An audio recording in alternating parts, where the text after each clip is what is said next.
Are you using stock photos on your website, in your newsletter, and other marketing collateral? Do you like those pictures? Or do you wonder if they might actually be hurting your brand? Well, in my opinion, stock photos, they can be used, but if you're not using them well, they can really hurt your brand. Hi, I'm Mari Pfeiffer, writer and website designer, and I help coaches and consultants attract the people they most want to do business with and convert them into loyal clients. So in this video, I'm going to show you some examples of stock photos that are not used well that can really hurt your brand, and I'm also actually going to show some examples of how they can work. So when people come to your website, what they're really looking for is you. They're looking for you if you have a team. They're looking for the members of your team. They're looking for where you work, how you work, what you use to do your work, and more, because they're trying to get a sense of whether they can know, like, and trust you. Those are the factors that really good pictures can boost, your know, like, and trust factors. And if those factors are in question because the pictures are telling a very different story, they're not showing you, they're showing someone else, then people will very likely not want to do business with you, or they're going to contact you if they do, and they're going to ask about those pictures. Why are they there? So that's really when stock photos can really hurt your brand. They're not authentic, and they make you look like you're not very authentic either. Now, another instance of stock photos being misused, I don't know how else to put it, but another instance of how people kind of use them without thinking is they find a really great picture like this one, and they say, oh, I love this picture, I just want to put it somewhere. Well, again, your pictures, just like every other part of your website, all of the other content on your website, has to have a purpose. And as gorgeous as this picture is, I found it on Unsplash, and I've seen it actually on some other websites like Pexel and a few others. In any case, I've seen this around a lot, and I've seen it used by very different businesses very prominently in their websites. And I think that's just crazy because it confuses people. As gorgeous as this picture is, it's really not meant to be used, in my opinion, on a website unless it's really helping you make a point. But just be careful.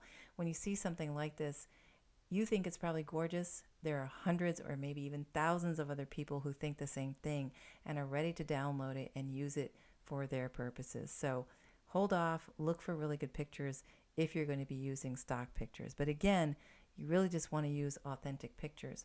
When people come to my website, I'm very aware that they are looking for me. My website has my name in the domain, and I'm a solopreneur, so I'm pretty much the only person that they can really possibly look for. And so I have these pictures that I'd had taken of me at work, also of me standing outside. They were taken by a professional photographer. That was great, but those are me. And so when people see me, whether in person or in a video call, then I match the person that they've seen on the website. There's no jarring effect. There's no questioning. It's like, oh, that's you. You look just like you do on the website. Okay, so use authentic pictures. So when is it a good idea to use stock pictures? I think there are lots of opportunities. And one of the ways that I use stock pictures is in PowerPoint presentations. When I have a presentation, whether it's online or it's in person, I use stock pictures to support a point or to illustrate a point. So for example, this one might be for light bulb moments, or this other one might be for when you have to get the word out and how do you do that, and so on. So this is really when pictures, using stock pictures, can be a lot of fun because you can find things that illustrate your point and carry your story forward. And that's when I think you can really use stock pictures well. You can also use them in blog posts. And again, they're helpful to make a point or support an argument that you have in the blog post. So that's pretty much it. I think that if you're going to use stock pictures, be careful, be wise, select them very carefully, always give attribution if you can, and try to use authentic pictures on your website, for example, in your services page, your about page, and so on, and use the stock pictures for other purposes like presentations or occasional blog posts where you may not have anything else, but you really think that a visual could help you support your point. All right, so that's pretty much it. I hope that this has been helpful to you. If you like this video, please give it a thumbs up, and don't forget to subscribe to my channel and turn on the notifications bell so that you know when the newest video has been uploaded. And if you think you need a little bit of help with your website project and you'd like to talk to me, please do. I'd love to hear from you and help you take you from where you are to the next level. Thanks again for watching. I really appreciate it. I will talk to you soon again in my next video.